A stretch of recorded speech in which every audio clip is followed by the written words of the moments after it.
Hurricane Maria has left millions without power, water and a dam on the brink of collapse in Puerto Rico. Around 70,000 are being evacuated as officials fear the Oaxaca Dam will give way, leading to catastrophic flooding.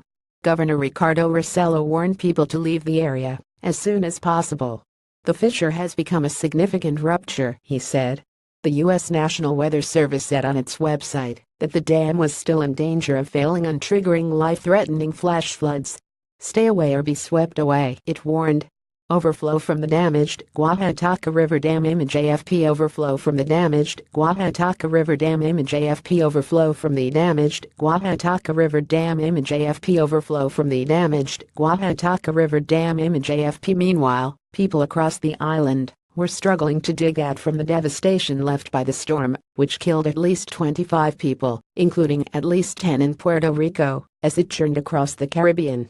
To all Puerto Ricans, please know we will get back up, the governor tweeted as he met with mayors in the territory to identify their most urgent needs.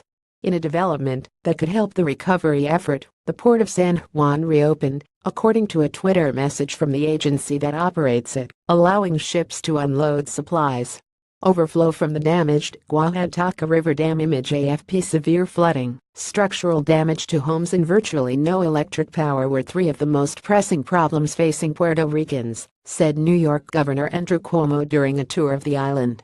It's a terrible immediate situation that requires assistance from the federal government, not just financial assistance, said Cuomo, whose state is home to millions of people of Puerto Rican descent. It is a dangerous situation today and it's going to be a long-term reconstruction issue for months, Cuomo, a Democrat and potential 2020 presidential candidate, told CNN. Reuters image Rex Shutterstock Maria, the second major hurricane to savage the Caribbean this month, and the most powerful storm to strike Puerto Rico in nearly a century, carved a path of destruction on Wednesday. It knocked out electricity, apart from emergency generators, on the island of 3.4 million inhabitants. The storm has resulted in 10 confirmed fatalities on the island so far, Rossello's office told CNN on Saturday. Signs of the strain on Puerto Ricans were evident throughout San Juan, the capital. At the few filling stations open on Saturday, drivers had to wait up to 7 hours, according to local news reports, and lines of cars snaked for blocks. Reuters hotels warned that guests might have to leave soon without fresh supplies of diesel to keep generators operating. Water rationing also began on Saturday. Signs posted throughout San Juan's Old Town informed residents that service would return for 2 hours each day, between 5 p.m. and 7 p.m., until further notice. Telephone service also was unreliable, with many of the island's cell towers damaged or destroyed. The governor also extended a nightly curfew on Saturday, the Caribbean business newspaper reported. At San Juan's Luis Muñoz Marin International Airport, Marianne Arciola, her 32-year-old daughter and 2 young grandchildren slept in a rented van hoping to get a flight home to the United States. "There's nobody at the desks. There's nothing on the screens," said Arciola, 62. "There's a ton of people. They are starting to fight," Arciola said. "It's not good."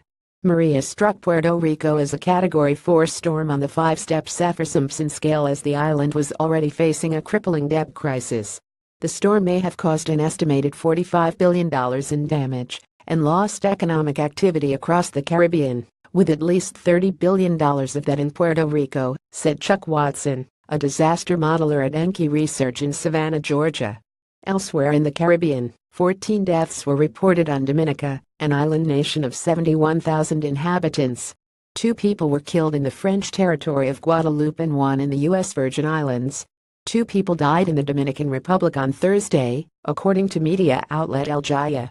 Maria still had sustained winds of up to 115 miles per hour on Saturday, making it a Category 3 hurricane, but was expected to weaken gradually over the next 2 days as it turned more sharply to the north.